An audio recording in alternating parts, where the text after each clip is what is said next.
हुज़ूर ताजदार कायनात सल्लल्लाहु अलैहि वआलिहि वसल्लम एक चटाई पर सोए, फिर उठे तो आप सल्लल्लाहु अलैहि वआलिहि वसल्लम के पहलू में इस चटाई के निशान पड़े हुए थे। हज़रत अब्दुल्ला इब्न मसऊद रज़ी अल्लाह ताला अन्हो बयान करते हैं कि हमने अर्ज़ किया, या रसूलल्लाह सल्लल्लाहु अलैहि वआलिहि वसल्लम, अगर इजाज़त हो तो आपके लिए नरम बिछोना तैयार करें। आप सल्लल्लाहु अलैहि वसल्लम ने फरमाया, मेरा दुनिया के आराम और आसाइश से क्या वास्ता, मैं तो दुनिया में उस मुसाफिर की तरह हूँ जो ज़रा किसी दरख्त के साए में ठहर गया हो और फिर उसे छोड़कर चल खड़ा हो। एक दफ़ा हुज़ूर ताजदार कायनात सल्लल्लाहु अलैहि वसल्लम बाज़ार तशरीफ़ ले गए और एक दुकानदार से 4 दिरहम में एक पाजामा ख़रीदा। दुकानदार आप सल्लल्लाहु अलैहि वसल्लम को पहचानता नहीं था, लेकिन जब इसको बताया गया कि आप सल्लल्लाहु अलैहि वसल्लम अल्लाह के रसूल हैं, तो वो अज़रा ताज़ीम आप सल्लल्लाहु अलैहि वसल्लम के दस्त मुबारक को चूमने लगा। हुज़ूर अकरम सल्लल्लाहु अलैहि वसल्लम ने अपना दस्त मुबारक पीछे खींच लिया और फरमाया, ये अजमियों का दस्तूर है कि वो अपने बादशाहों और सरबराहों के साथ ऐसा करते हैं, यानी उनके हाथ चूमते हैं। मैं बादशाह नहीं हूँ, मैं तो तुम ही में से अल्लाह का एक बंदा हूँ। अब देखें कि अरब में कबाइल के सरदार और दूसरे सरबराह वो लोग गधे पर सवार होने को अपनी शान के ख़िलाफ़ समझते थे, लेकिन ताजदार कायनात सल्लल्लाहु अलैहि वसल्लम को अज़मत और मर्तबा के बावजूद गधे पर सवारी करने से आर नहीं थी। ग़ज़वा खंदक के बाद हुज़ूर अकरम सल्लल्लाहु अलैहि वसल्लम यहूद बनी करीज़ा के महल्ले की तरफ तशरीफ़ ले गए तो आप सल्लल्लाहु अलैहि वसल्लम एक गधे पर सवार थे। इसकी लगाम खजूर की छाल से बनाई गई थी और इसकी पुश्त पर ज़ैन की जगह खजूर की छाल और पत्ते थे। आप सल्लल्लाहु अलैहि वसल्लम ने एक जगह हिरन की खाल बिछी हुई देखी, इस पर कदम रखे बगैर एक जानिब से गुजरे। आप सल्लल्लाहु अलैहि वसल्लम ने फरमाया, हिरन की नरम मखमली खाल पर चलने से खदशा था कि तकब्बर में मुब्तला न हो जाऊं। एक दफ़ा आप सल्लल्लाहु अलैहि वसल्लम के एक जानिसार सहाबी हज़रत साद बिन उबादा अंसारी रज़ियल्लाहु ताला अन्हो, ये रईस खज़रज थे, शदीद अलालत की वजह से साहिब फराश हो गए। प्यारे आका हुज़ूर ताजदार कायनात सल्लल्लाहु अलैहि वसल्लम को ख़बर हुई तो आप सल्लल्लाहु अलैहि वसल्लम एक गधे पर सवार होकर उनकी अयादत के लिए तशरीफ़ ले गए। खैबर फ़तह हुआ तो आप सल्लल्लाहु अलैहि वसल्लम बस्ती के अंदर इस हालत में दाखिल हुए कि एक ऐसे गधे पर सवार हुए जिसकी लगाम का काम खजूर की छाल से लिया गया था। इसी तरह और भी कई मौक़ों पर आप सल्लल्लाहु अलैहि वसल्लम ने गधे पर सवारी फरमाई। प्यारे आका सल्लल्लाहु अलैहि वसल्लम की बेशुमार सुन्नतें ऐसी हैं कि जिनके बारे में हम नहीं जानते। ज़रूरत इस अमर की है कि हम प्यारे आका सल्लल्लाहु अलैहि वसल्लम की जो सुन्नतें हैं, जो हदीस मुबारका हैं, जो आपके मामलात हैं, उनसे हम आगाही लें।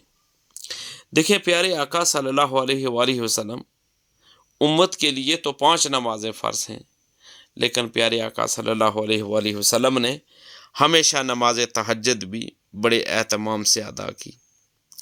नमाज तहज्जुद के बारे में कुरान करीम में इरशाद पाक है, व मिनल लैली फतहज्जद बिही नाफिलतन लक असा यबअसक रब्बुका मक़ाम महमूदा।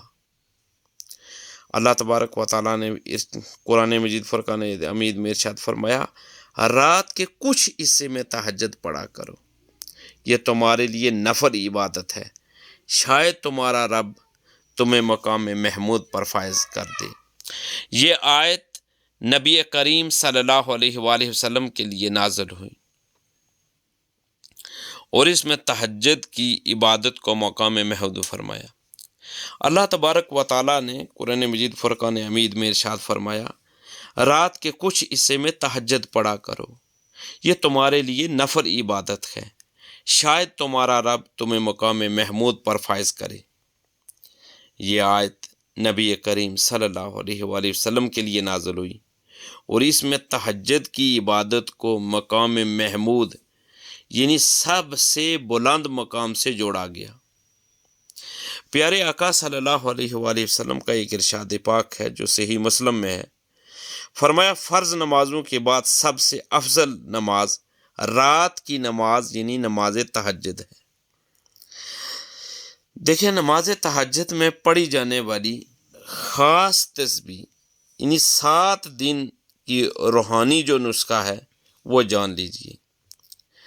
جو خوش قسمت اور سعادت مند لوگ ہر رات نماز تہجد کے بعد 100 مرتبہ یہ تسبیح پڑھتے ہیں، کون سی؟ وہ تسبیح یہ ہے، یا حیو یا قیوم بے رحمتی کا استغیث، یا حیو یا قیوم بے رحمتی کا استغیث، یعنی اے ہمیشہ زندہ رہنے والے، یا حیو یا قیوم اے قائم رکھنے والے، بے رحمتی کا استغیث میں تیری رحمت سے مدد مانگتا ہوں۔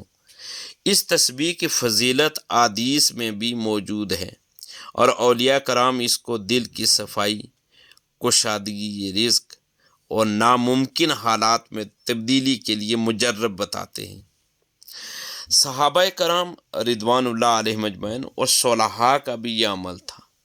حضرت عمر بن خطاب رضی اللہ تعالی عنہ راتوں کو جاگ کر رو رو کر اللہ سے دعائیں مانگتے تھے اور فرماتے، رات کی تنہائی میں اللہ کے قریب ہونے کا لطف دنیا کے کسی مقام پر نہیں۔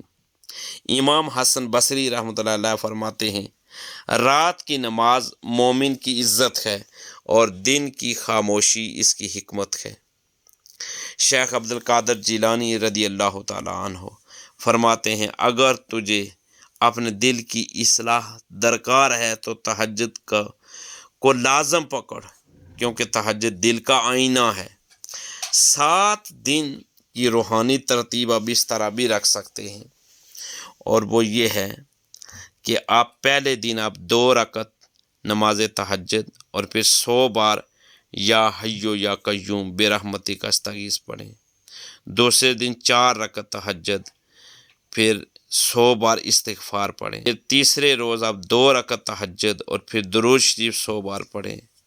چوتھے دن جو تہجد پڑھیں وہ 2 رکعت تہجد اور سورہ یاسین کی تلاوت کریں۔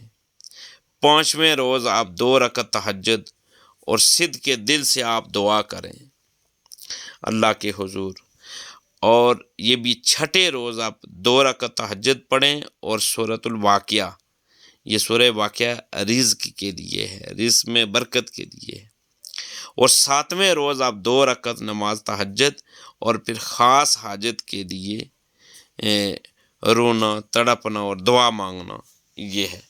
یہ 7 دن اگر آپ اس طریقے سے نماز تہجد اور پھر 7 جو میں نے وظائف بتائیں یہ کریں تو اللہ تبارک و تعالیٰ بڑا کریم ہے، وہ آپ کی تمام دلی جو نیک خواہشات ہیں ان کو پورا کرے گا۔ اگر آپ چاہیں تو آپ یہ عمل کر کے دنیا اور آخرت کی بھلائیاں اور آپ نعمتیں سمیٹ سکتے ہیں۔ میں اللہ تبارک و تعالیٰ کی بارگاہ میں دعا کرتا ہوں کہ اللہ تبارک و تعالیٰ ہمیں نیک اور صالح اعمال کرنے کی توفیق اور ہمت عطا فرمائے۔ اللہ تعالیٰ ہمیں زیادہ سے زیادہ علم دین اور دین اسلام کی سنہری تعلیمات کو جاننے، سمجھنے اور اس پر اور ان تعلیمات پر عمل کرنے کی اللہ تعالیٰ توفیق اور ہمت عطا فرمائے۔ دین کی بات پھیلانا صدقہ جاریہ ہے، ثواب کی نیت سے ویڈیو کو شیئر ضرور کیجیے۔ جزاک اللہ۔